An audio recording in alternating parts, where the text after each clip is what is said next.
So if I could correct, it's all zone GIA. The parcel is gonna be split. So it's not technically correct. It's gonna be from GI-A to clusters, RTC.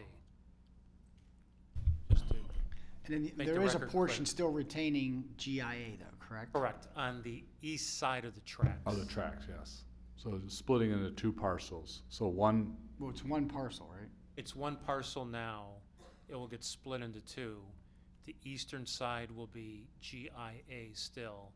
The other side is proposed to be RTC, the west side. Just to make it Does clear. that still fulfill our obligations for, The GIA, yeah, we have another parcel farther north on, I forget the name of the street off of Lund, that is zoned that as well. So we are okay with that. so in doing, some of the research on the developer, Pride One, there is a development at 130th, past 303 in Brunswick. So if you have the opportunity to drive out there and take a look so you can see for yourself, I think that would be a good opportunity to do that. So yeah, this will go to planning, first reading this evening. The next one is Resolution 2023-72. This is authorizing the mayor to advertise for bids for the Strongsville Town Center project. I know we've been waiting for this for a long time, so it's exciting to move that forward. Recommendation is suspension adoption this evening. Ordinance, We have the finalized plans, Mayor, for that? Did we get plans in, the final plans for the town center? Yes. Yeah, no, they're, All kinds, and they're just, I haven't seen yet. Okay. I told them. As soon as we can, we'll electronically get them to all of you to look at them, okay? That's what I was gonna Yeah. request. Thank you. Yeah, did you get all your requests from the third graders? yes, I did. I got all those, yes, thank you. Tell them. Yes, I did. Thank you, Mayor. all right, so suspension adoption on that resolution. The next ordinance and resolution are connected with Camden Woods. Ordinance 2023-73 is an ordinance accepting for recording purposes the plat of Camden Woods subdivision. Recommendation is suspension adoption. And also Resolution 2023-74, which is a resolution declaring the intent to accept for dedication certain streets within Camden Woods. Recommendation is suspension adoption. And I'll open it up for any questions this evening. Okay, hearing none, that concludes my report. Thank you, Mr. Kaminsky. We'll go to Public Service and Conservation, Mr. DeMio. Thank you so much. We have 2023-75, which is just simply an auction by Manheim for 3 vehicles that are obsolete, and we'd like to auction them off. And we would also ask that Gordon Short doesn't show up at the auction this time to try to purchase those vehicles. Must not have been me. It was probably my, my avatar, but For the wasn't record, me. I'm joking. Gordon and I always tease each other about this. Okay. But seriously, we just want to auction those off and get those out of our inventory. So that's it. Thank you. Any questions for Mr. DeMio? Very good. Also, before we conclude caucus, I had the opportunity to be invited to the Charter Review Board, and I did that last week. They had a number of things that they were working on and wanted to go over all the charters, and Neil and I wanted to go over that. So I think a couple of them we can kind of go through, but there was two that we really wanted a lot of input on, if possible. So Neil, I'll put it to you. Okay. that maybe we could start with the postings for the council office? Yeah, and the so- agendas and, Like 5 years ago, the Charter Review Committee is proposing to amend Article 3, Section 12, as it relates to the posting requirement. So basically, the committee wants to insert language that mandates that everything that's to be posted will be on the website of the municipality and in not less than 3 of the most public. So if you remember 5 years ago, we said 2. So they made it 3, but we also put the component that it'd be on the website of the municipality. There was some discussion about social media, but after talking to Debbie Palmer and our IT department and having a thorough discussion at 2 different meetings, we felt that that was too broad a category, and it was also a changing. You know, social media is ever evolving. So we didn't want to put that in the charter because, you know, what does that really mean? So that one, I think, is pretty straightforward. Just a question, will the voters, you know, find it, you know, acceptable in terms of passing it this time? So that's that one. All right, do you want to keep going? Yeah, the next one, civil service. So the proposal is to increase the number of members from 3 to 5. And the basic reason for that is that there have been some times when 2 of the members can't make it, so you don't have a quorum. So this is really for the civil service to be able to do their business and to move forward with what they have to do. So it's pretty straightforward, just increasing the number of members from 3 to 5. That's basically it. And the rationale is, it just, because of schedules and everything else, sometimes, you know, it's hard getting 2 people there. So they figured with 3 would be easier. Or with 5, I mean, getting 3 people there out of the 5. So that's that one. Expenditures as far as emergencies? Yeah, so the committee tackled this one again like 5 years ago for the public funds. If you remember 5 years ago, we sort of said, and I'm paraphrasing, by a vote of those members, unanimous vote of those members present, and it went down. I went back and did the research. 10 years ago, they proposed to make it by 3/4. And that one did a little bit better. It was like 55-45. 5 years ago, it was like 70-30 against. So the committee, after hearing that, is assigning a number. They're going to say 5. So instead of it being, the thought was maybe that unanimous language was a little bit vague, and that, you know, that's why people didn't understand it, as well as the 3/4 was probably a little confusing, because people might have different interpretations what 3/4 of council is. Is it 5, 6, whatever it may be? So in this case, they picked a number, and they're also going to add some language that basically says, after that, for the efficient operation of the city. Because after we discussed it, they agree that for the efficient operation of the city, it makes sense in certain occasions to do that. So they thought that inserting that language, it might highlight what we're really trying to accomplish. So that's one we did 5 years ago, and you know, we'll give it another shot. The next one with granting a variance is the final without requiring 20-day delay from council. Yeah, so this one, it was discussed. Right now, council's got the ability to review any variance that's granted by BZA, Board of Zoning Appeals. It's a 20-day wait period, and in discussions, it was felt that it was delaying a lot of projects, particularly residential, that might delay them like another month than what goes on in no other city. I think we're unique in the sense of having this council review of those variances. So the committee, after 2 different meetings, had a very long discussion about this, and they unanimously came back and recommended that that section, Article 4, Section 6, be deleted in its entirety, with the rationale, one, that it's delaying the process for our residents and also potentially, you know, new companies coming in.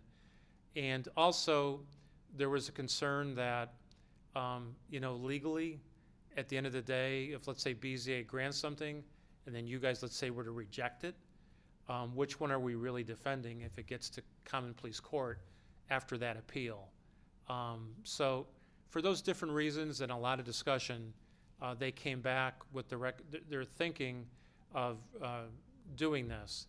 And that's one of the reasons why they invited Jim, Mr. Carbone, to come, because they wanted to get feedback. Unlike 5 years ago, they felt that it was important to have an open dialogue with council, and that's why they invited Jim last Monday. And I thought it was very productive for Jim to be there to hear his, and Jim gave his rationale for why it was there, but he did promise to them that he would take it back to you. And you know, whatever you come up with or any ideas or suggestions on that, feel free to get back to me, and then I will communicate that to the committee at the next meeting. Our hope is to try and get this finalized by the middle of June, so that you all will have a sufficient time to review it and then make your final decisions, because our time deadline is the end of July. You know, to get it on the ballot, we have to get this done by the end of your last meeting in July. Unless we want to call special meetings again like 5 years ago, if we all remember. I think with my broken arm sitting there, going through the changes. I feel like you're looking at me. I'm looking at Ann. No, but Is there any comment on that, or any suggestions that you would want Neil to give back to the Charter Review Board? I think that I would be more interested in limiting the time as opposed to okay. taking away the ability completely. I mean, if there are other suggestions that they have in response to that, then I'd be interested, but. And that was discussed about, you know, lowering the time, but certainly that's something I can take back. Just to be clear, I think that I need some clarification from you on what time we would be limiting. Is it the time to object? Is it the time with which, if there is an objection, that there has to be a hearing held? Could you remind me how that would work? So the way it's structured now with 20 days, except during August when you're not in session, it pretty much allows you at the next meeting after a variance is granted to review it and have council decide whether you want to consider it. Then I think you've got 30 days after you do that to hold, you know, that hearing. If you lower the time, it would really require you guys to probably call a special meeting to do that. So if you felt strongly about something and you wanted to have it reviewed, you had to call a special meeting to get that done. See what I'm getting at? So let's say BZA is this week, and we're not going to meet now for another 3 weeks. So if we shorten it to like 7 or 10 days, if you really wanted to review after BZA, you'd have to call a special meeting to do that. So that's Would that be probable, though, to be able to do? I guess my question really. was, no, it could be done, yeah. so it's 20 days, After BZA grants the variance. we have to hold the hearing. No, you have 20 days in which to request that it be reviewed by council. And And then you take a vote whether to review it. there has to be a vote, is that what you're saying? It can't be, You can, anyone can request to review it, but as a body, you have to review it. So I'll give you the example of Starbucks on 82. There was a request to review it, and the vote was 4-3 not to review it. So it didn't go forward. Arby's, you voted to review it. I think it was 7-0 or 6-0 to review it. And then we had it like 30 days after that. so I would just say that if we limited it to like maybe 10 business days, and then it would be that, you know, if there was a need to review, that we could have a meeting, but the meeting would be simply to decide whether we were going to review it. It would not be to hold the whole hearing. So Correct. that Yeah, seems- yes. That Yeah. seems like it would be a low probability of needing the meeting in the first place, but if we did, it would not be too Okay. difficult. That would be my thought. I don't know how Okay. everybody else No, is feeling. business days sort of extends it too, though. Is there any way to just do it on commercial property and not residential? Because to hold up all those residential projects for 10 days and we haven't had one at all? So yeah. I hear what you're saying, but it's a, So imagine this, we say we're not going to be allowed to review it, and then something happens, and one of our residents comes to us and wants something to be done, and now we're like, well, it's done, we can't, there's nothing else we can do. We're just taking that completely away from the possibility. And I understand it hasn't happened in the past, but I don't know that that means it will never happen. isn't there a way to put a process during the BZA meeting where we could, you know, have the ability to review it, which we do? So understand that the residents are made, so if it's a neighbor complaining about a neighbor getting a variance, that neighbor's notified. And they have the right to come to the BZA hearing and voice their opinion and concern. And sometimes that helps. I know in one instance, my barber had an issue with his neighbor here in Strongsville. A group of neighbors came and BZA rejected the request. So it works. Really what you have built in, and Strongsville is unique. You're the only community that I researched that does this. And so it's, my understanding from listening to the history, it was done like in 2003 or 4 because of an issue that came up back in that day. I don't know what that issue was, but we've only used it twice that I've been here. Tempted to use it. Once council decided not to review it, and the Arby's was the other one. And so, yeah, Jim, that was discussed about just leaving residential out of any review period at all. And so that's another option on the table so that someone who's trying to put a pool in or put a deck in or a gazebo in their backyard, they're not delayed like another 30 or 40 days waiting, you know, for that time period to get through. So, you know, again, this was another, sort of the mantra was for it to be more efficient for, you know, the residents. So not being delayed, particularly if you're starting late in the building season. You know, if you're coming forward like in Right, July so or I August. feel the process in there, they get notified of the meeting, they can attend the meeting, so it's an open process already. If Right. we're, if I'm called about an issue, I can also attend BZA and give input. So instead of delaying the process for 10 days, I feel it should be done during the normal, you know, normal cycle. So then there's no For appeal residential. whatsoever from what what that unelected body decides. There would be no way for them to appeal it within the city. So I would not want to give that up for our residents. But I would be more interested in seeing a limited 7 days for residential as opposed to what we're offering for commercial and other, so that it is not a month, but maybe 7 days, because as you said, we haven't done it frequently. So that would really limit it, but it would still allow our residents to have the ability to go to elected officials to hear them out as opposed to a non-elected body. Yeah, I mean, I would be fine if we could, the more we could cut it back, the better. Yeah. So Kelly, So- you're saying, Remember the process, how this works. And this is a great discussion. This will help the committee. You're gonna get it in July. So at some point, you know, you can keep it as it comes, or you can even tweak it when you get it, like we did 5 years ago. So I'll take this back to the committee, the comments, and let them decide how they want to go forward. so if I'm hearing you correctly,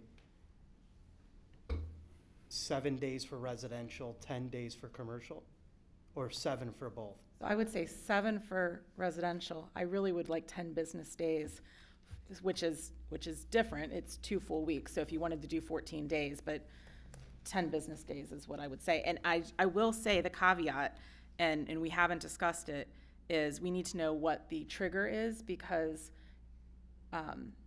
if we don't have the minutes, then we can't even review it. So how is that gonna work, Neil? That's the only thing I talked to Jim about was, if we don't get the minutes of a hearing, then we're at a tremendous loss. So Which would you make do- one of our colleagues say, let's object, then get the information, and then we wasted the whole process. So I would say this, that if there's something that's coming forward that might be controversial in a neighborhood, I would think that one of your constituents, either at large or in the ward, would make you aware of it. And it's not unheard of that any of you could attend that BZA meeting and make your feelings known as well. So from that perspective, you would have the ability to understand what was being done. In terms of the minutes, you know, they try and do the best they can. I mean, it's not easy to crank out minutes. You do get notification though right away. The building department does a good job of getting that almost out within a day of what that decision is. And I would say certainly if it's one that you had concerns about, we could always get you the video or the audio and you could listen to it, right? Or get more information about it, because clearly you're gonna find out from some resident who might not like what had been done complaining to you, and then you could follow up. It shortened your time period to do that. Yeah. That's what I was gonna say, is that I think a lot of times the residents don't come in until the actual meeting, and then they hear whatever the ruling is there, and then they have a complaint. Right, but you know. But would it be better for us to do the 10 business days for both, and so there's not any kind of So- confusion? I was like to interject. I like the 10 business days for businesses and commercial. I do agree for residential. I think it needs to be a shortened time frame. I would even say even like it's a 5 business day review, which is essentially a week for us. And if we don't object to it then, because again, for your residents, you want to get a new patio, you want to get a porch put on, whatever, you want to get that done as soon as you can. And I think delaying it, you know, for residents, especially when it really hasn't happened, but I like to still have that power as an elected body, but also not gumming up too much. So I think it's a good discussion point we need to have, but maybe splitting the two between commercial and residential. I think also that typically when you have an industrial or a commercial, you're gonna have a sophisticated party on the other side that's gonna be able to understand and plan for the fact that they have to build that into their time period, whereas a resident who is putting in a pool won't have that won't be on top of that issue, because, you know, if I wasn't sitting on this board, I wouldn't know that, you know, that waiting period existed, so. So, yeah, I had a call just this evening about this exact issue. So they received a letter, neighbor across the street looking for a variance. So they want to get, you know, they're getting involved early because of the letter. The letter triggered, you know, the conversation and the call. So I do feel the process works. So again, from a residential standpoint, I would be fine if council wants to leave it to, you know, 5 business days, then so be it. Yeah. Okay, I'll take that back to the committee. Thank We you. got one more that I'd like to Last one, Neil? talk to you about. Yeah, so the last one is about the Charter Review Committee itself. So they had questioned why you guys being council, get the right to decide whether what they recommend goes forward or not. So at their request, I did the research, and I researched 19 communities, mainly on the west and south side of Cuyahoga County. Of the 19 communities, 10 go right to the voters, does not get filtered by council. That's Berea, Middleburg Heights, Rocky River, North Royalton, Olmsted Falls, Parma Heights, Broadview Heights, Bay Village, Brecksville, and Brooklyn. There, it comes from the committee and goes right to the voters. Council still has to pass a resolution because that's your obligation to put it on the ballot. What the charter and the law provides is that if, let's say, a committee came up with something and you just felt it was dead wrong, you could always put your own amendment in at the same time. If, let's say, both passed, the one that would be effective is the one that would get the most votes. So that's how it's dealt with in other communities, those 10. So there's 9 where it gets filtered, is the best way to put it. That's Brook Park, Westlake, Solon, Fairview Park, North Olmsted, Lakewood, Seven Hills, Independence, and obviously Strongsville. I would make the one caveat for Brook Park. Their Charter Review Committee is elected. So none of them are appointed by council or the mayor. And so that's different because council or the administration really had no input in terms of who was going to be on that committee. And so that's where maybe that one's a little bit different. That's the only, other than Bracknell, I believe, those are the only communities that have elected charter review persons. So the rationale here is that the committee's putting their time and effort into this, and they feel that this is something that, you know, going forward would lend more credence to what they're doing. And, you know, again, you have the ability, if you think something is really far-fetched, and remember, we changed it 5 years ago, you all have a say now in terms of who's on that committee. Of the 9 people on it now, 4 are appointed by the council president. 5 are appointed by the mayor. So there's a little bit more diversity in terms of how they're getting there. And that was a large consideration in terms of moving forward with that. So that's, again, something that, and again, they were unanimous. This isn't just like a, like a 5-4 vote. This was unanimous by the people there. And again, we had a long, good discussion about this as well. I like the change. I think it makes sense. And we can still amend.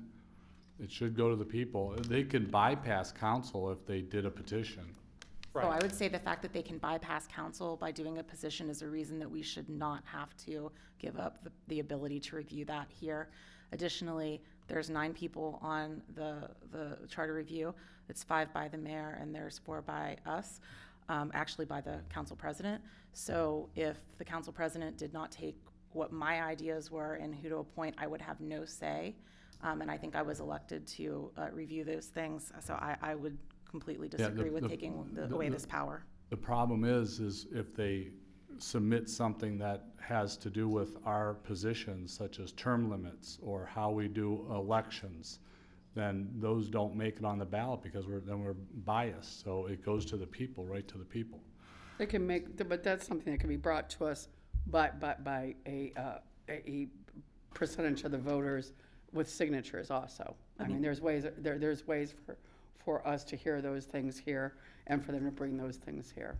I mean, we just did have that happen recently where the attempt was made. I mean, there was, legally, had the correct language, as our law department said, we would not have a choice but to put that on the ballot, and it would have been on the ballot. So there's certainly a way to do it, and I worry when we take away the ability to review things.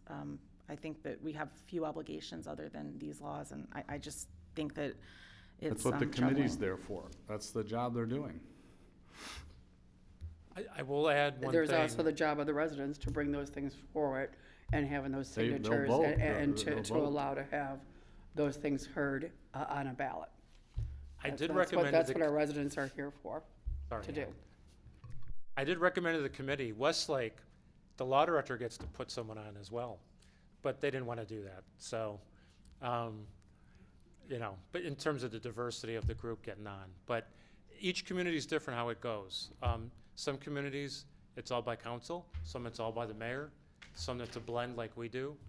Westlake, the law director gets a say, so everyone does it a little bit different.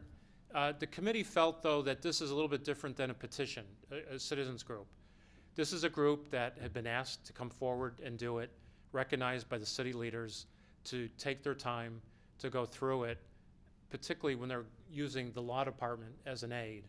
And they feel that that's a little bit, that's a lot different than some citizens group that wants to put something on that might not necessarily have that kind of review and oversight. And that's a little bit different.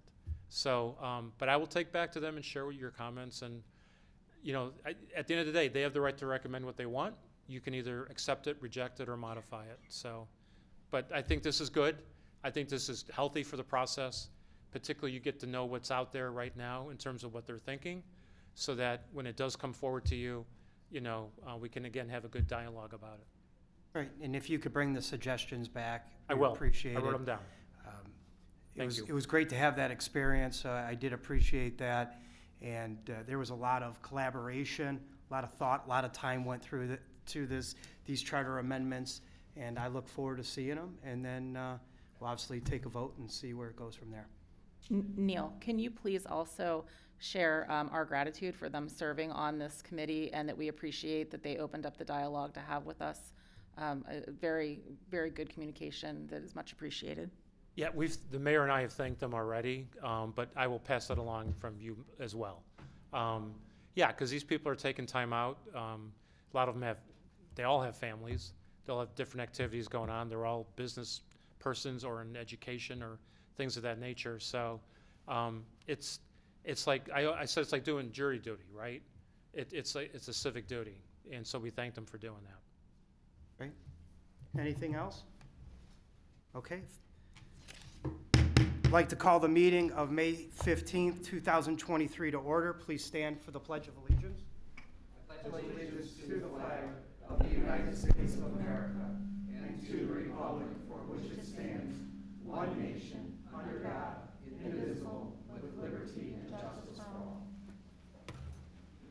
Certification of posting. I certify that tonight's meeting has been posted according to the requirements of ordinance number 2004-273. Roll call. Ms. Kosick? Here. Ms. Roth? Here. Mr. Carbone? Here. Mr. Short? Here. Mr. Kaminsky? Here. Mr. DeMayo? Here. I make a motion to excuse Councilman Tom Clark for just cause. Second, please. Motion by Ms. Kosick, second by Mr. DeMio. Call the roll. Ms. Roth? Yes. Mr. Carbone? Yes. Mr. Short? Yes. Mr. Kaminsky? Yes. Mr. DeMayo? Yes. Ms. Kosick? Yes. Everyone should have received a copy of the meeting minutes from the regular council meeting of May 1st, 2023. Are there any additions and/or corrections with those minutes? Hearing none, the minutes will stand as submitted. We do have a need for a public hearing on the matter of the possible reappointment and reemployment of Stephen F. Kylo, who will be retired effective May 31st, 2023, and seeking reemployment to his former and same position as Human Resource Director for the City of Strongsville to be effective June 1st, 2023. I'm going to open up the public hearing. Is there anybody in the audience that would like to speak on this matter?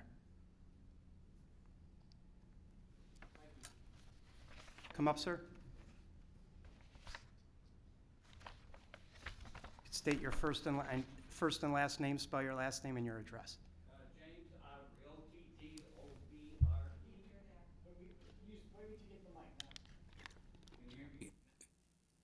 Really? It's not on. I don't hear myself. It's not on? Am I on now? Yep. Yes, you are. All right. Do you need anything said again? Okay. James Ottery, O-T-T-O-B-R-E, 22891 Westwood Drive, Strongsville, Ohio. On that matter that you spoke about, I just have a quick question.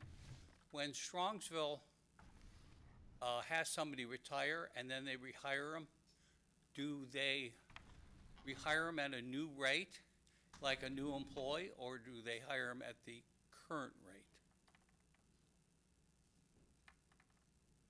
May I answer?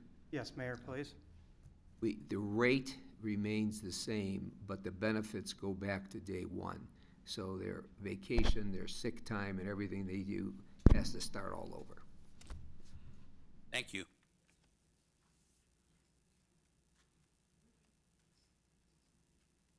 Would anybody else like to come and to the podium and speak on this matter?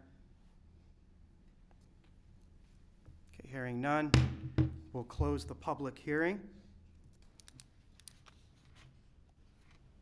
I make a motion to confirm the mayor's reappointment of Stephen F. Kylo as Human Resource Director for the City of Strongsville to be effective June 1, 2023, in compliance with Section 145.381 of the Ohio Revised Code. Second, please. Motion by Ms. Kosick, second by Mr. DeMio. Call the roll. Mr. Carbone? Yes. Mr. Short? Yes. Mr. Kaminsky? Yes. Mr. DeMayo? Yes. Ms. Kosick? Yes. Ms. Roth? Yes. Mayor, would you? No, it's done at this point. Go ahead. Just want to say thank you for your support. Greatly appreciate it. Greatly grateful that you were having the confidence in me to continue. I've been here with the city of Strongsville since December of 1997, and have come to be very involved in a number of different ways. And I look forward to the coming years of continuing on and supporting the city and doing everything I can as a public servant to help Strongsville succeed and move forward. Thank you very much. Thank you for your continued and dedicated service to the city of Strongsville. Thank you. We will go right to reports of council committees. We have School Board and Building and Utilities, Mr. Clark. In the absence of Mr. Clark, he did want me to point out a couple things, that he did attend the last school board meeting on Thursday, May 11th, and during that meeting, the board did approve Mr. Lou Maconi as the newest elementary principal in the district. He will be at Kinsner Elementary. And then also George Aganastu, our treasurer, shared his most recent 5-year forecast, which shows the district is expected to end fiscal year 2023 with a positive cash flow. So all very positive things. We also want to congratulate the class of 2023, and commencement will be Sunday, May 21st, and the last day of school is Friday, May 26th, and that will be an early release. So please, everybody on the road, be careful, especially over the summertime. Going to have a lot of kids playing, hopefully outside and not on their devices, you know, running around on their bikes and scooters and all that good stuff. So just be aware of a lot more play outside. Under building utilities, we do not have anything this evening. So I will go to Mr. Short with Southwest and Economic Development. Thank you, Mr. Carbone. We did not have a board meeting since our last council meeting, so we do not have a report for Southwest General. And then Economic Development, we do not have a meeting scheduled for this month, but most likely we'll have one in June after I speak with Mr. Painter, our Economic Development Director. So I'll close my committees, but happily take any questions. Hearing no questions, we'll go to Public Service and Conservation, Mr. DeMio. Thank you. We have an ordinance 2023-075, basically auctioning off 3 vehicles that are no longer needed in Strongsville by Mannheim Auction Group, for lack of a better term, and we'd like to do that auction as soon as possible. Mayor, any additions for public service?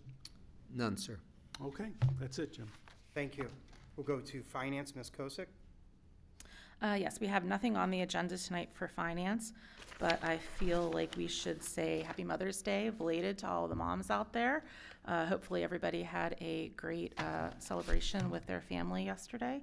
It was very relaxing at my house, which was nice. So with that, I'll close the committee. Absolutely. Happy Mother's Day. And I have to give a shout out to my son, Michael. He turned the big, cool teenager. So Michael, I love you. Happy birthday. And we'll bring home some ice cream for you later. Welcome to the, Right. So it begins. and yes, and so it begins. We will go to Planning, Zoning, Engineering, Public Safety, and Health. Mr. Kaminsky. All right, we have 2 ordinances and 2 resolutions this evening. We have ordinance 2023-71. It's to change zoning classification of property located on Marks Road from GI, General Industrial classification, to RTC, Townhouse Cluster classification. This will be first reading this evening and refer to Planning Commission. Resolution 2023-72, which is authorizing the mayor to advertise for bid for the Strongsville Town Center project. We've all been waiting for this, very excited to get started. Recommendation is suspension adoption so we can proceed with those bids.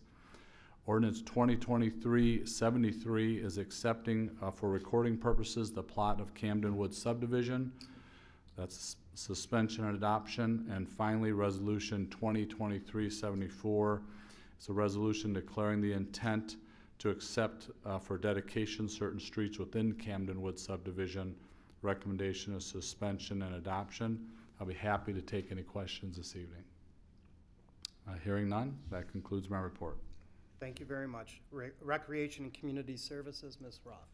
I do not have anything tonight, but I will gladly take any questions. Hearing no questions, we'll go to Communication and Technology Committee of the Whole. I do not have anything this evening either, but if there are any questions, I'd be happy to try to answer those for you.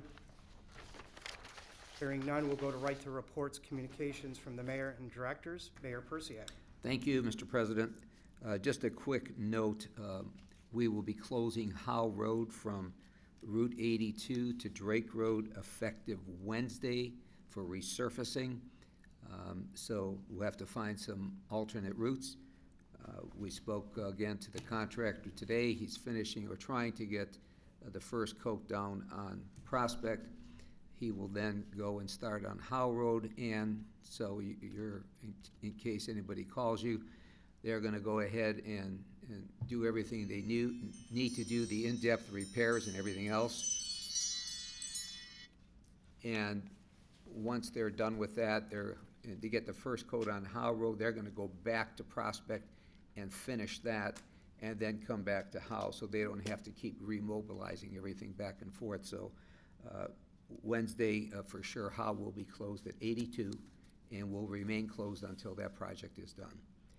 Thank you, Mayor, for having them minimize the two roads closed at once also. I appreciate that. Right, so that's what's going on here. And of course, as you know, there's a lot of other roads being poured and torn out in the city of Strongsville in Ward 1, Ward 3, and Ward 2 right now. So we're getting all the way around and trying to get it all done because there's such a short window to get things done here in the summertime. And then secondly, I had a preliminary meeting with Euthenix, who's preparing the draft and the study for the possible interchange at Boston Road. We hope that we will have something finally in writing in about 3 weeks. And then that report will be submitted for ODOT to make a decision. But that's where we're at on the whole report, the whole interchange. Of course, there's a couple firms working on that, and as soon as I get something that I can share with you, I will gladly do so. That ends my report. Mayor, can I ask a question? Sure.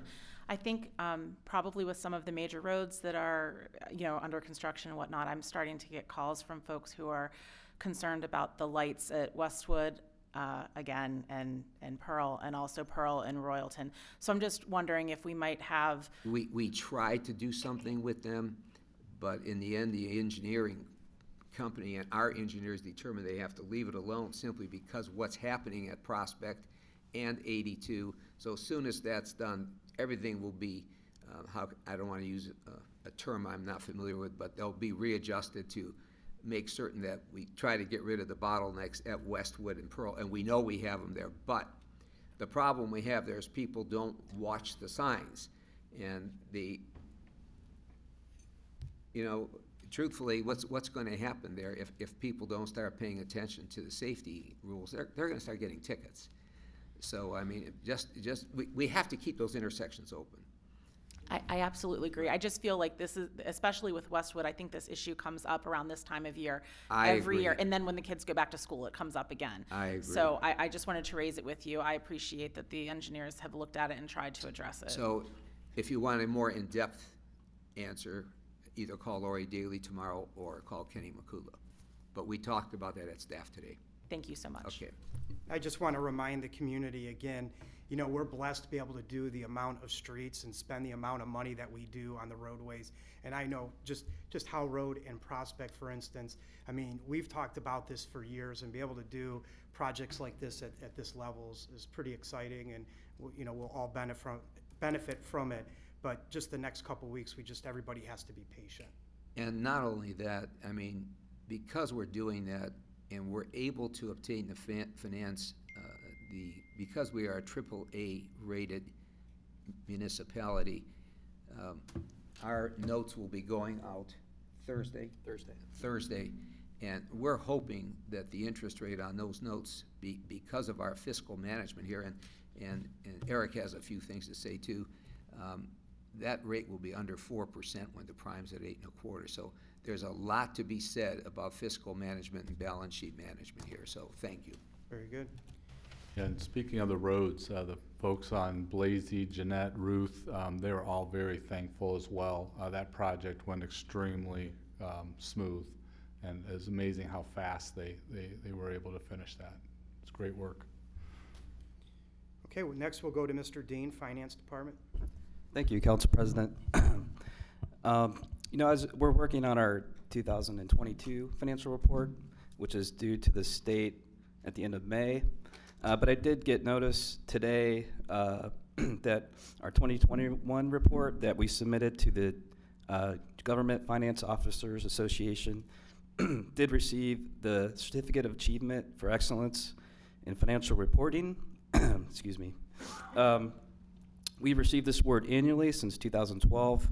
Per the GFOA, the Certificate of Achievement is the highest form of recognition in the area of governmental accounting and financial reporting, and its attainment represents a significant accomplishment by our government and its management. Our financial reports are available through the Ohio Auditors of State. So if you ever had an interest in any city's financials, you can pull it up, you can search for an audit. So it's kind of a nice repository. And this is the reason, when you continually receive these type of awards from the Government Finance Officers Association, that we're able to borrow money at what we're at, and we maintain our AAA bond rating. So thank you, Eric, thank your staff. Will do. Because without a strong balance sheet, this would never happen. Go ahead. Yeah, thank you. And just a final, I hereby certify that the funds will be made available for all ordinances and resolutions on tonight's agenda, which require certification of funding. Thank you. Go to Law Department, Mr. Jameson. Thanks, Mr. Chairman. I'd like to talk about our favorite road, Howe Road. Seems to be the subject of, or at least interest by a lot of people. I know some of you, particularly Ms. Roth, have received phone calls about some activity going on there, over there at one of the residential properties, and we're aware of it as a city. We've actually filed litigation about 2 months ago to address the multiple issues over there in terms of what's being done with that property. We have a hearing on June 6th in Common Pleas Court in the courtroom of Judge Brian Mooney in the afternoon to address those recent activities that are taking place at that address. And we're getting prepared for that hearing as we speak. And I would strongly recommend that if any resident is aware of what's going on over there and wants to get involved, to contact the law department. That help will certainly be welcomed. And we're going to address it. And we know what's going on, but we have to follow the legal process. As frustrating as that might be sometimes, we have to work through that. And we knew it was a problem, and it's been a problem more exasperated in the last couple of weeks, but we're on top of it, and we'll address it, like I said, in about 2-3 weeks. And all ordinances and resolutions are in proper legal form. Thank you. Neil, thank you too for working with me and taking all my phone calls nonstop, day and night, No regarding this issue. As you I know, you it's- can call me anytime. Yes, I have. Sounds Thank good. you, I appreciate Thank that. you, Welcome. Mr. Jameson. Now we come to the portion of our agenda for audience participation. We will go to the sign-up sheet first. Yes, Mr. President. Buckley Wilford? If you could say your first, last name, we give 5 minutes, and your address too, please. Okay, my name is Buckley Wilford. I live at 18583 Benbow Road, and I came here to talk about the interchange that's coming up. I really don't want to see that interchange at all. My family's lived at that address since 1962. I've lived there every bit of that time except for the 20 years that I served in the military. And we have a very small road. It's narrow. It's 9/10 of a mile. It's not even a mile. It's 25 miles an hour. It's potholes all over the place all the time. I mean, they patch it, but it's crumbling apart. And I'm a vocal person. I'm a pastor. I'm a doctor. I'm a chaplain. And I'm involved with the community. I've spoken to a lot of people in Deerfield and Chandler Commons, on my street, on Howe Road, and Brunswick folks. And it's something that we're all very much opposed to. I remember some years ago when it was going to be put on Howe Road, how opposed all the neighbors were there, and how they all were so upset, and it went to a vote. And I know somehow this didn't go to a vote because it went through Ohio law or something, but it's something that I hope that we can address and we can stop. I know there's only one avenue that would possibly close off Benbow Road, but still there's roads that go off through Chandler Commons, and nobody wants people zipping through their residential 25-mile-an-hour roads. My mom, just, I don't know, 15 years ago, maybe a little bit more, she was backing out of our street and somebody hit her flying down our road so fast she flipped over in a little car upside down. And thank God she's still alive. But there's been some other major accidents as well, and we already have a major problem with speeders as it is on our road. And we also don't want to, we don't see a need for it. There's only a heavy flux of traffic in the morning and in the evening. The rest of the days it's not so bad. And I imagine that it's not going to change because I myself, I go to Costco all the time. I go to the same areas over there. I don't think that this interchange is going to do anything except for upset our city and, if anything, bring it downward. I think of Garfield Heights And I think of interchanges there that go off into residential neighborhoods, and it's kind of makes them look dumpy. It brings the city downward. It doesn't bring it upward. And I know some people really would like to have this, but I could guarantee people in Ward 2 would not want to have this. And that's the people who live there, and I think it should be given some consideration. And there's no sidewalks either on Benbow. And before they were going to shut it down, one of the reasons was Shermer Road, and that was a 25-mile road. At least it has sidewalks and it's wider. We don't even have sidewalks on our street whatsoever. We're already in danger. There's an old lady that's like 87, walks our road 3 times a day named Root. She's almost getting killed constantly. I'm surprised she's still alive after all these years of walking our road. And I can't imagine what this would be if we get an interchange exit right there in that area. So that's what I wanted to say. Thank you for your time.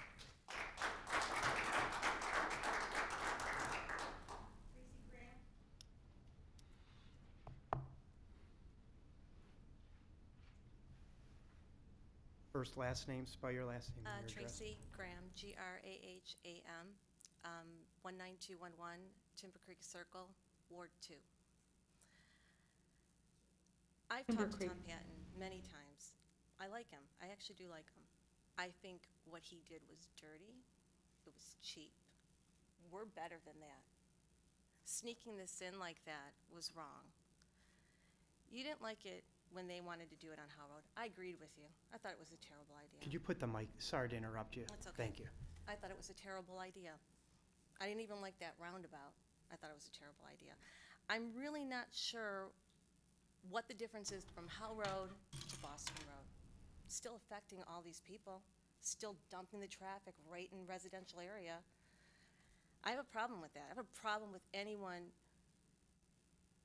who is for this. No one here should be happy with this. We're going to be taking residents from Strongsville and taking them out of their homes with eminent domain.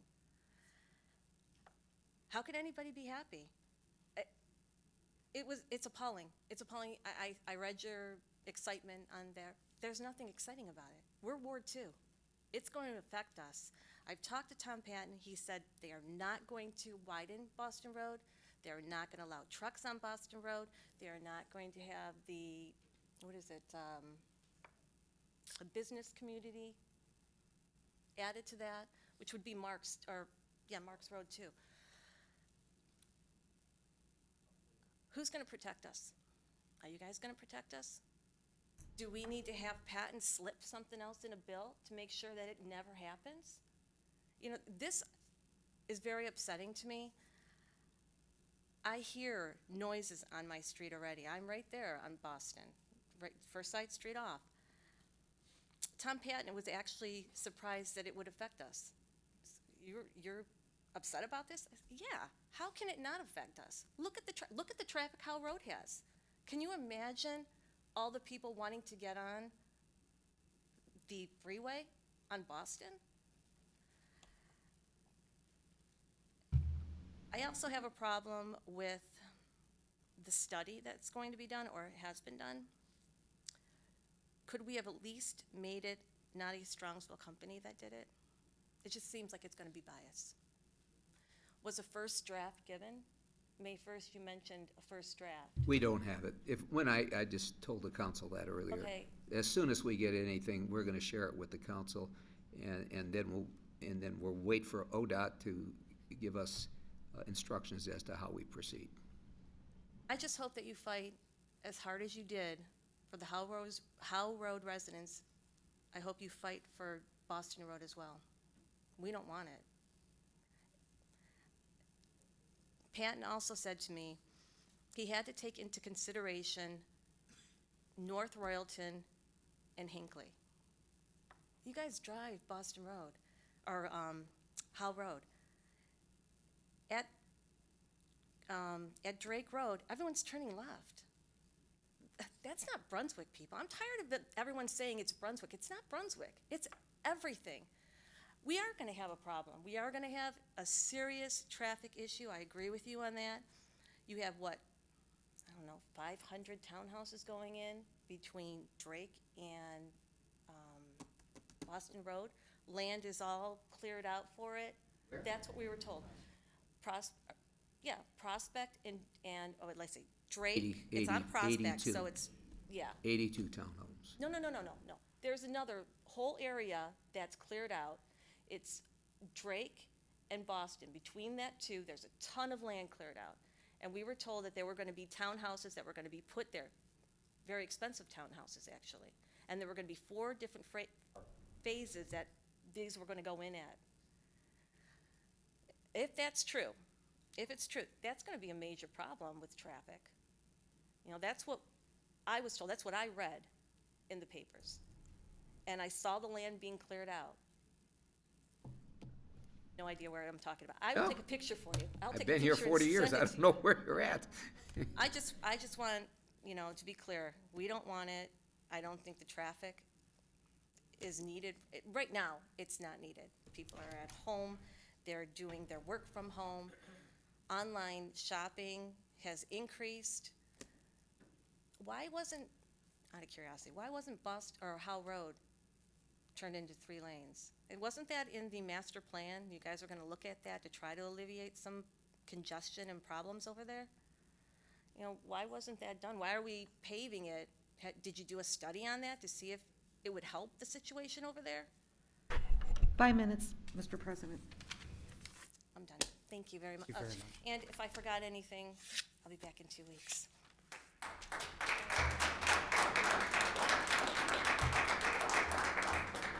Jim Helvati? Oh, sorry.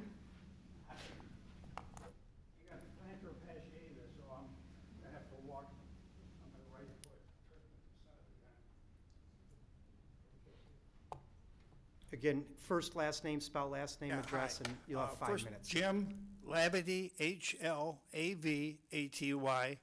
I live at 14339 Settlers Way in Settlers Village, okay? Just an old retiree that looks at things with common sense. I go close to Route 42 and 82 quite often, and that's always backed up. And recently, I've been going through 2 different cycles to get through the intersection. And many of the backup is semis coming from Fultz Parkway and from that that big building just by the railroad tracks, that massive building. I don't even, it's a warehouse or something. But that is adding to our traffic. Now someone, and I was told it's private property, you can't do anything about it, but someone cleared out a whole bunch of trees at Prospect and 82, right by the nursery. And they're supposedly putting in 80-some townhouses or rental properties, okay? Now, Prospect Road is 2 lanes north and south. 82 is 2 lanes going west past Prospect. So where are they going to go? They're going to go all the lanes coming down to 71. And that's going to make that intersection, which is right now really hard to handle, it's going to make it a lot worse. And I just can't imagine stuffing 81 apartments or wherever they are into that section, and it's okay. The people that are doing that, the people that are building that, I probably guarantee you, they don't live there. They don't live in that area, but they don't care that people pay taxes. I pay all my taxes and everything, and I deserve to have a halfway decent surroundings. And this is going to really make it hard for in the future. And then you've always heard, well, don't get close to the to South Park at Christmas time because you can't get near it. It's jammed. So that's just my feeling. I'm just a retiree trying to make a point that maybe money shouldn't be everything, and that's all it is. The people are making money, and we're going to get taxes and all that.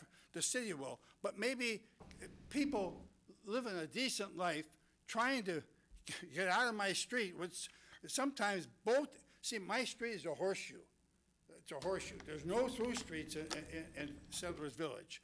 And both of those are backed up, the traffic's backed up, I can't get in either one.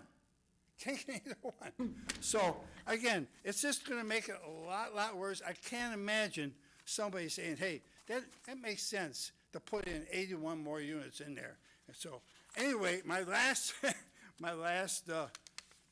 comment, and this is just me, I put down, let your conscience be your guide, you know? That's how I feel.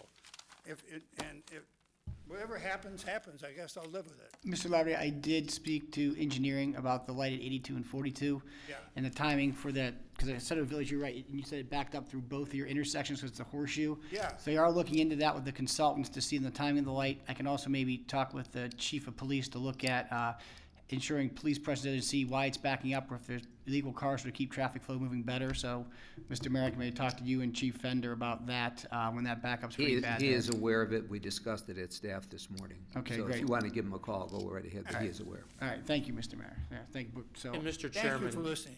if I could say one thing to the gentleman, as far as the project in 82 and Prospect, it's being developed within the law. Oh, I know They that. have the right, under the zoning code, to put in what they're putting.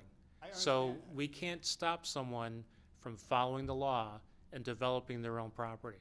So you might not like the project, but we don't control, as long as they're within our ordinances and laws, they have the right to do what they're doing. So that's, I just want to make that clear to you, that they're not doing something that's not permitted. And they're allowed to develop it like anyone else who owns property. You have the right to use your property as long as it's within the conformity of the law. So I just want to point that out to you. You know, I agree with you, I appreciate that, I know that. But those people that are doing that, they're not living in that area. I have to live with it day in and day out. They're not gonna live with it, I have to. And hundreds and hundreds of people in my development, on 82, and on Prospect, they're all gonna have to live with the thing that you can't do anything about. Okay, thank you. It's sad, sad. Thank you for listening. Thank you, sir. James Evanoff? Great, thank you.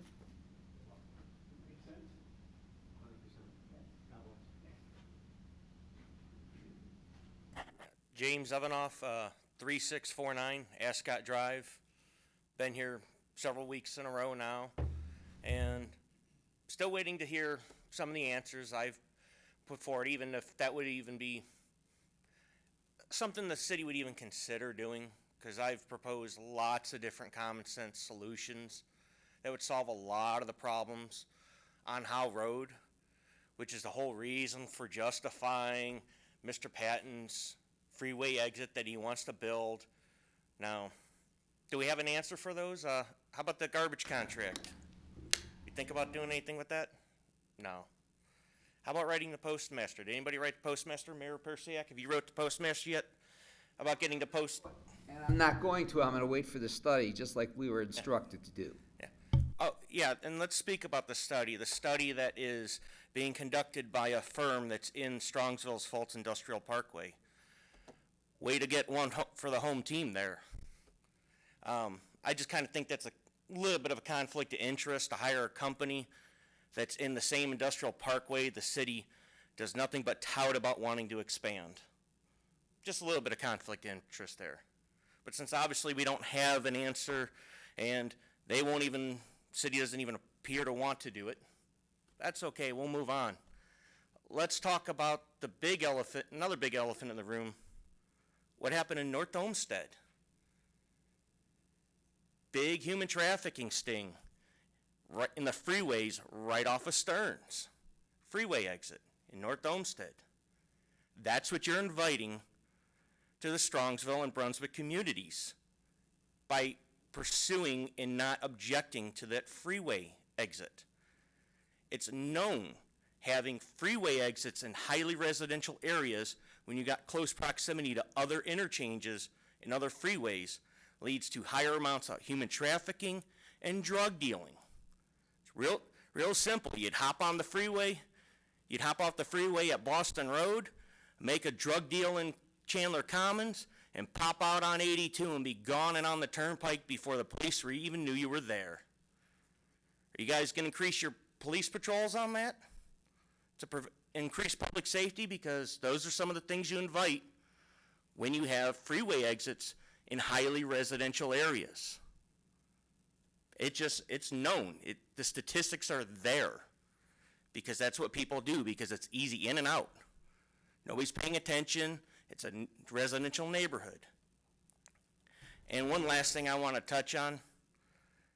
If anybody has been paying attention, when I come and speak, I actually do my homework on certain things. And to the council member who will not be named at this moment, who proceeded to talk to me and another person in the audience after the last meeting, if you're going to speak about something, especially the position of another city, do your homework first. To say that Brunswick was in favor of it and it was actually part of their 2020 plan, do your homework first, because that was an outright lie. And when you got called out on it, you've been nothing but nasty in emails to that person that you were responding to in the responses that you were given. If you're gonna actually speak about something, do your homework first. Mr. Chairman, can I respond to that as well? Yes. In terms of Euthenix, it is a firm that is a reputable firm in the Northeast Ohio area. We followed the legal procedure. We interviewed multiple engineering firms, and they're not located on Fultz Parkway. They're located in the north end of town. And they are doing a job that was requested by the state of Ohio to be done for the study. And the mayor said earlier that this process is ongoing. They have not completed their study. Their study will then get forwarded to ODOT. But to besmirch their character and reputation is inappropriate. There's nothing untoward about using them. They work on multiple projects throughout Northeast Ohio for a lot of different communities. So I don't think it's fair for people to get up there and besmirch their character and reputation when everything was followed according to law. Thank you. Thank you for clarifying that. Mr. Scott Graham?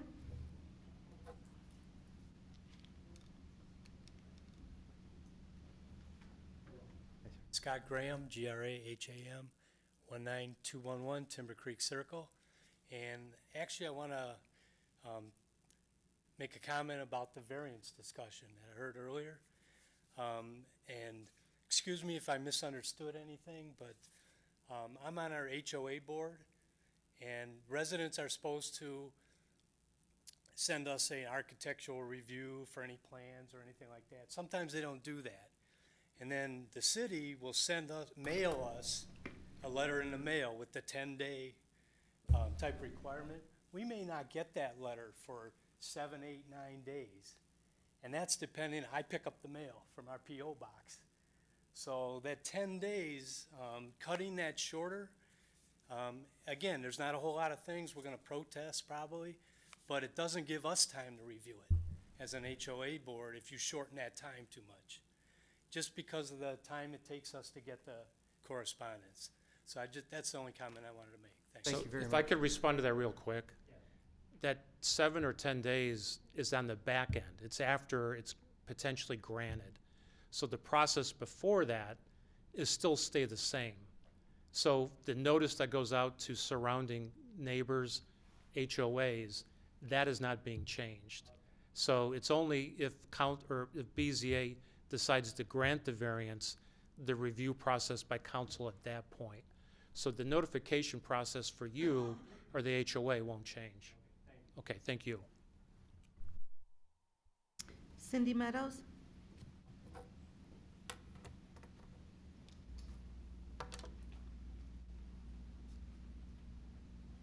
Hi. My name is Cindy Meadows, Meadows. I live at 3896 Boston Road. Obviously, I'm here in opposition. I don't want it, as many of the folks behind me do not. I don't think that any of you would want it in your front yard either. It seems to me, from what I've seen and heard in your council meetings, that you just don't care. This council's made that very clear to the residents of Strongsville and Brunswick. The residential area on Boston is pretty much residential from one end to the other. They don't cause the congestion that is at Howe and 82, that entire area. Do we contribute to some of it? Yes, absolutely. But the overbuilding in the city of Strongsville, and I know this has been said many times before, but the overbuilding is the problem.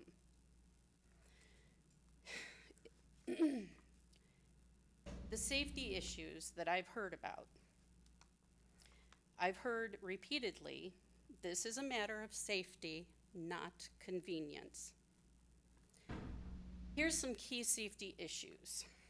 Moving a jet fuel line from people's front yards closer to their homes, higher crime rates, human trafficking, that's a real thing. I have a friend who works in DC, and I'm actually waiting on statistics from her. It's going to make it so much easier, as Jim shared, for human traffickers to steal our family, our friends, our children, our grandchildren. I don't think that that's been considered enough for any of your residents, let alone the people across the street.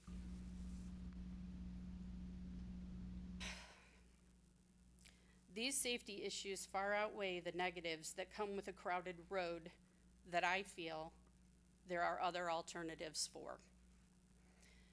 Then there's the matter of the Strongsville and Brunswick families that will be forced from their homes, who have made their life, sorry, I'm very nervous. As you can see, I'm shaking.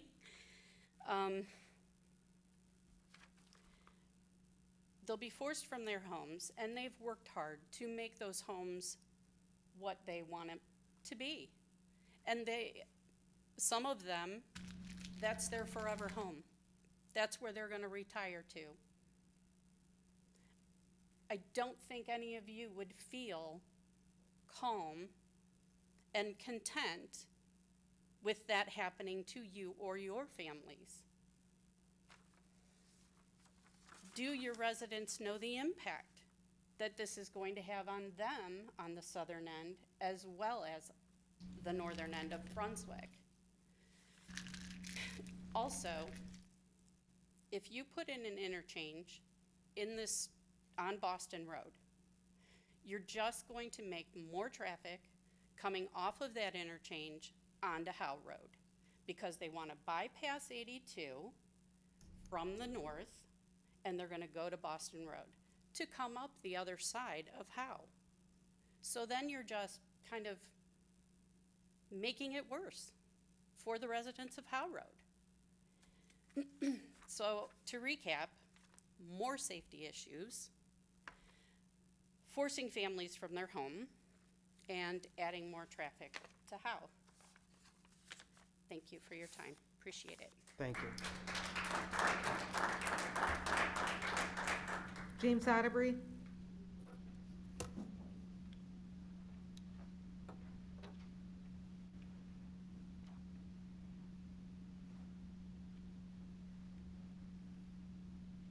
My name is James Otterbury.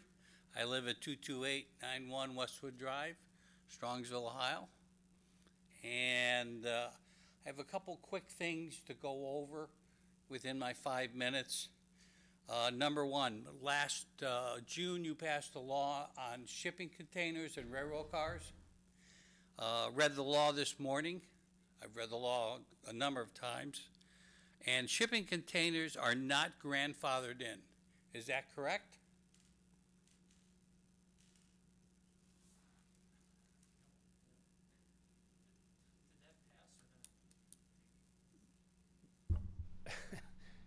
My mind's a blank, Mr. Otterbury. I don't remember what we did with that.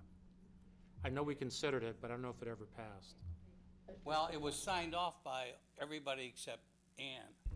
Okay, Yes, it passed. it passed. Okay. And I don't know how grandfathering works, but it didn't say anything in there. So I have to assume it doesn't. My councilman says, and I know he helped write it, that it's not grandfathered in. But if you call the building department, they say they are grandfathered in. So can somebody correct them? Or if I'm wrong, let me know. Yeah, we'll get back to you on that. Okay. Second, from Cleveland to Columbus on Interstate 71, it has all been remodeled with LED lighting, except in one city. That's right. Any reason why?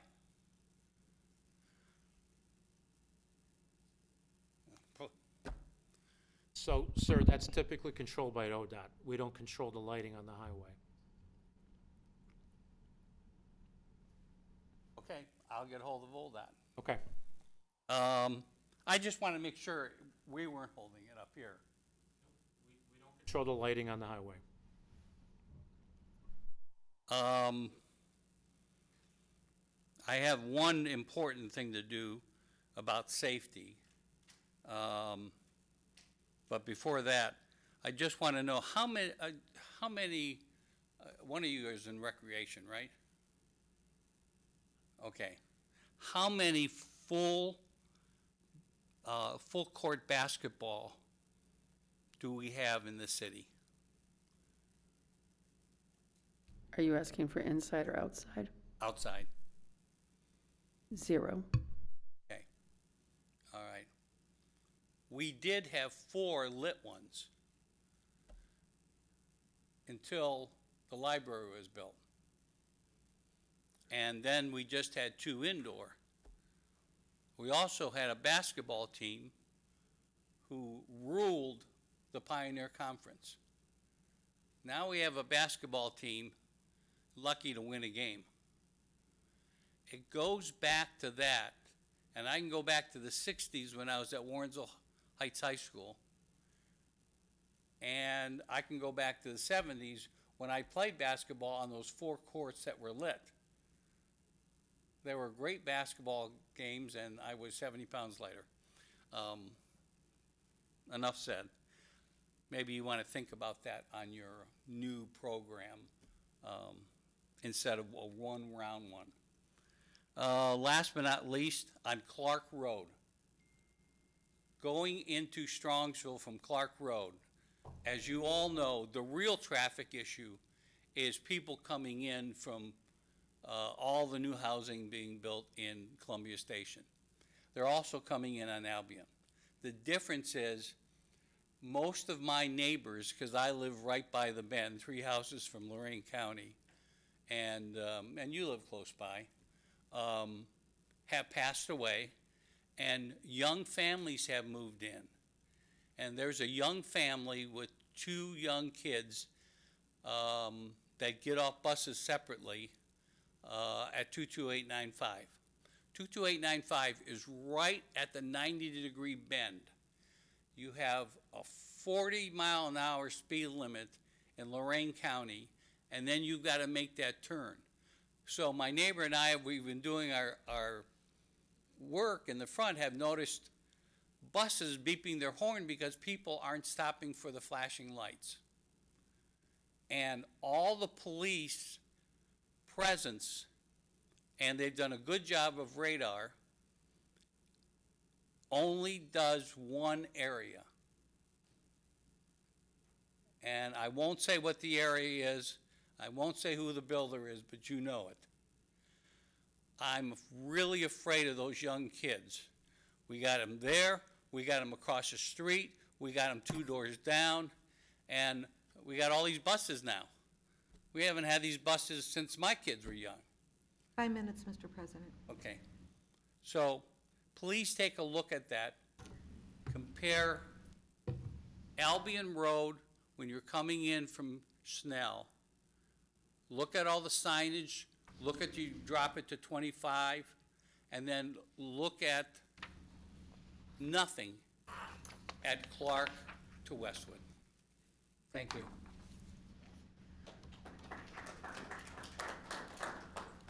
That's all that's signed in, Mr. President? Anybody else like to come up? Yes, sir.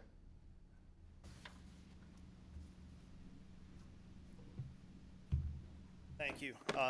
Jeff Molden, 3218 Hartwick Circle, Brunswick, Ohio. I wasn't going to speak tonight. I wanted to let everyone who came from Strongsville, talk, and I appreciate everyone showing up and voicing their opinions. I spoke 2 weeks ago, and I had a couple of follow-up questions, and a lot of them from the meeting. I'll ask Mayor Persiak. You seem to be the most in tune with this study, and I agree with you. We should not badmouth the company just because they're from Strongsville. I will say, if there were several companies that were interviewed, it is a little bit of a bad look to hire a Strongsville company to do a feasibility study, but that doesn't mean that they're corrupt or anything like that, so we should lay off of that. So I understand that. But what I'd like to ask you is, with this feasibility study, when did it start, and what is the scope of it? Is it just Boston Road? Is it Drake Road? Is Howe still included in that? That's the purpose of the study.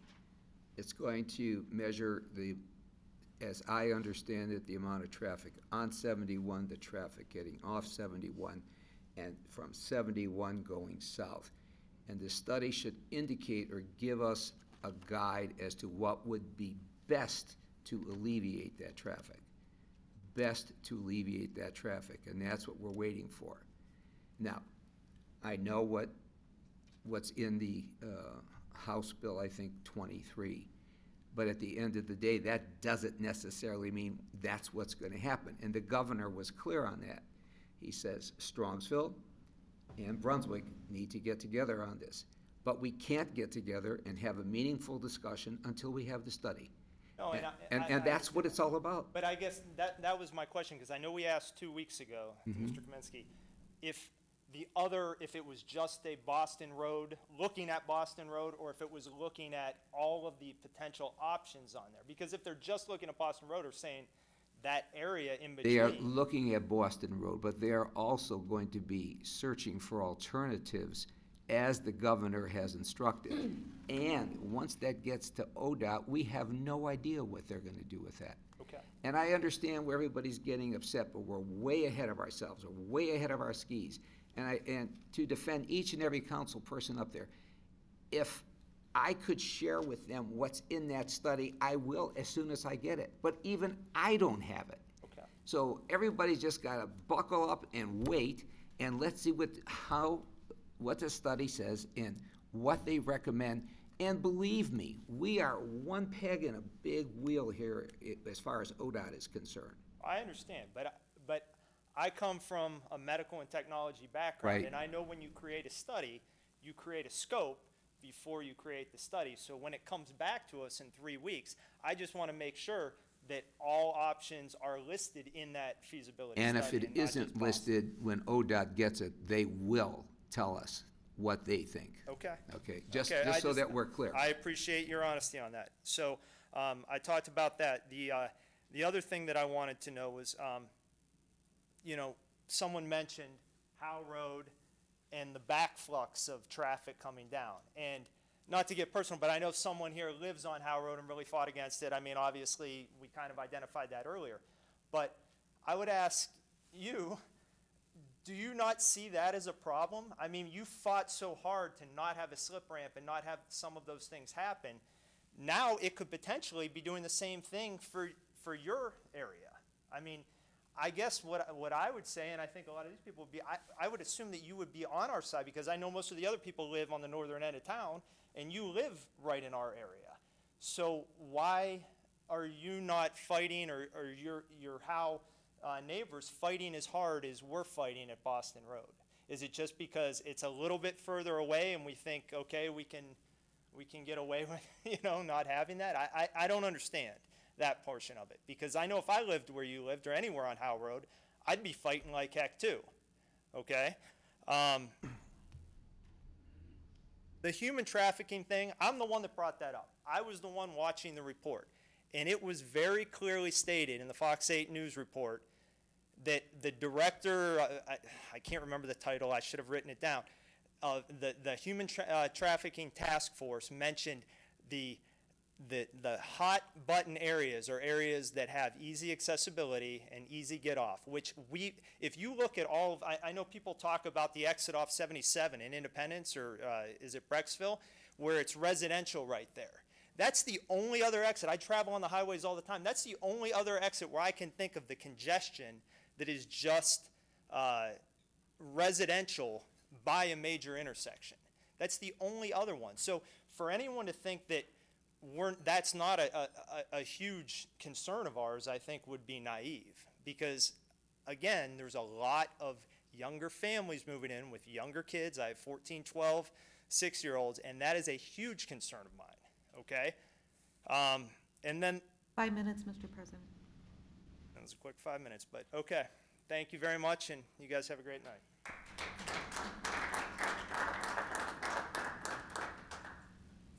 Anybody else like to come to the podium? Yes, sir. Hello, my name is Ben Smith. I live at 18319 Benbow Road. I moved here with my family in 2021 from Lakewood. We lived on Lincoln Avenue for 17 years. I have 3 children. Moved them here with us. My son works down in Brunswick. My children go to school in Strongsville City Schools. I'm a taxpayer, all of that funny business. It's great. I love it here. I moved here to get away from these exits, to get away from the human trafficking, to get away from my neighbors' wheels getting stolen from their cars. It was ridiculous over the pandemic. And it pushed us out. The crime, the ridiculousness of people getting, like in Lakewood, people getting assaulted on the streets. Like, I lived minutes from that. I wanted to move away from that. I grew up in East Tennessee.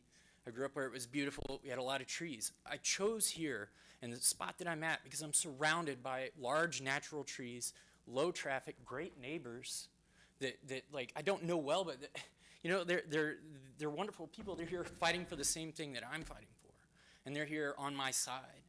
And I mean, now I'm like, what am I gonna do if this goes through and I have an exit in my backyard? Like, quite literally. That I'm gonna leave and I'm gonna take my, honestly, substantial amount of tax dollars that I'm paying you. I'm a software engineer and I've been doing it as my career for 20 years. You're gonna lose me. You're gonna lose these folks that are adjacent to your area, that have children that are growing up in the area, that want to pay or want to live here and have the same privileges that we've had in this area. The peace, the quiet, the just like, it's awesome. Why do you want to mess that up? Like, come on. I understand the traffic issues, but there are other ways to get around this. Like, live in Lakewood for a minute and then talk to me about traffic. Really, honestly, it's a bit silly. Like, I drive it every day. I do work from home, but I drive it every day when I take my children to school, when I take my children to work, things like that. And I deal with it just like everybody else, and it sucks. But there has to be an option that doesn't displace people's livelihood. I mean, widening roads, I understand, is also displacing livelihoods, but you're not literally tearing houses down for that, right? Like, I just don't understand how we went from a traffic issue to let's build an exit and create, like, basically this is an extreme reaction is how I see it. And I'm trying to be rational and think about this from your perspective. But also, you're quite literally, you're messing with my livelihood and my family's livelihood and this neighborhood. And it's just incomprehensible to me that this is such, this is what you want to go to. This is, like, you want to build an exit, like, in an area where the law doesn't even technically allow for it. Like, you've gotten these like crazy, like, under the table deals with this dude or whatever. I don't even know. I'm not a politician. I don't understand it. Don't pretend to. But it feels shady. It doesn't feel like you're taking into anybody's livelihood into consideration in that area at all. You're focusing on where your money is. Well, I got some money down there, and I'll throw it around if I have to. I don't give it, honestly, just, y'all are just being really short-sighted here, and you're using an extreme thing to get a very, honestly, potentially short gain. Like you're just gonna you're gonna create more traffic. It's gonna amplify things. People are gonna get off the roads there and just create more traffic in those neighborhoods, which is eventually going to just think about it. It's just gonna expand out from there. Like it's just it doesn't make any sense. Y'all are fools if you go through with this. Honestly, have a good night.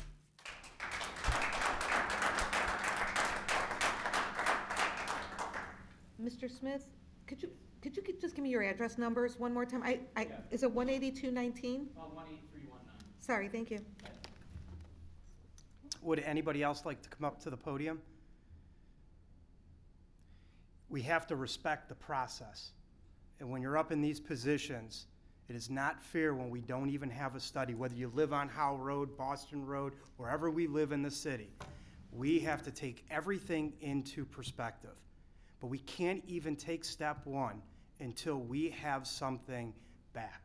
And like the mayor alluded to, even when we receive something, hopefully in 3 weeks, it still has to go to ODOT. There's still a process. And what we get in 3 weeks may look different after ODOT gives it to us. So for us to make any comments or take sides or do this, that would be irresponsible of us to do, would not be professional of us to do, and would not be the right thing to do for all of our residents. And I think I speak on behalf of all of council here that we are going to do our due diligence, but that process cannot start here, okay? Cannot start without having those plans. We are taking into account, you guys have been very clear because we're hearing the same things, what your concerns are, and those things will be taken into account, okay? We're going to move to ordinances and resolutions. Ordinance number 2023-71 by Mayor Persiak and all members of council. An ordinance amending the zoning map of the city of Strongsville adopted by section 1250.03 of Title VI, Part 12 of the Codified Ordinances of Strongsville to change the zoning classification of certain vacant property located on Marks Road in the city of Strongsville from GIA, General Industrial A classification to RTC, Townhouse Cluster classification, portion of permanent parcel number 39407-001 and declaring an emergency. Placed on first reading, referred to planning. Resolution number 2023-72 by Mayor Persiak and all members of council. A resolution authorizing the mayor to advertise for bids for the Strongsville Town Center project and declaring an emergency. Move to suspend. Second, please. Motion by Ms. Kosick, second by Mr. DeMio. Call the roll. Mr. Short? Yes. Mr. Kaminsky? Yes. Mr. DeMayo? Yes. Ms. Kosick? Yes. Ms. Roth? Yes. Mr. Carbone? Yes. Move to adopt. Second, please. Motion by Ms. Kosick, second by Mr. DeMio. Call the roll. Mr. Kaminsky? Yes. Mr. DeMayo? Yes. Ms. Kosick? Yes. Ms. Roth? Yes. Mr. Carbone? Yes. Mr. Short? Yes.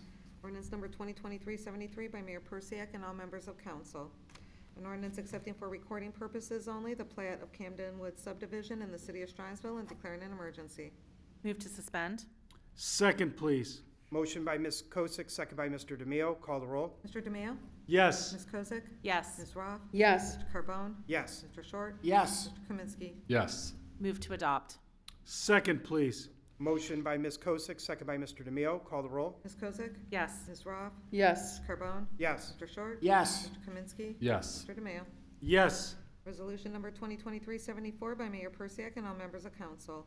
A resolution declaring the intent of the council of the city of Strongsville to accept for dedication certain streets within Camden Woods subdivision in the city of Strongsville and declaring an emergency. Move to suspend. Second, please. Motion by Ms. Kosick, second by Mr. DeMio. Call the roll. Ms. Roth? Yes. Mr. Carbone? Yes. Mr. Short? Yes. Mr. Kaminsky? Yes. Mr. DeMayo? Yes. Ms. Kosick? Yes. Move to adopt. Second, please. Motion by Ms. Kosick, second by Mr. DeMio. Call the roll. Mr. Carbone? Yes. Mr. Short? Yes. Mr. Kaminsky? Yes. Mr. DeMayo? Yes. Ms. Kosick? Yes. Ms. Roth? Yes. Ordinance number 2023-75 by Mayor Persiak and all members of council. An ordinance authorizing the sale at public auction of certain obsolete and surplus vehicles no longer needed for any municipal purpose and declaring an emergency. Move to suspend. Second, please. Motion by Ms. Kosick, second by Mr. DeMio. Call the roll. Mr. Short? Yes. Mr. Kaminsky? Yes. Mr. DeMayo? Yes. Ms. Kosick? Yes. Ms. Roth? Yes. Mr. Carbone? Yes. Move to adopt? Second, please.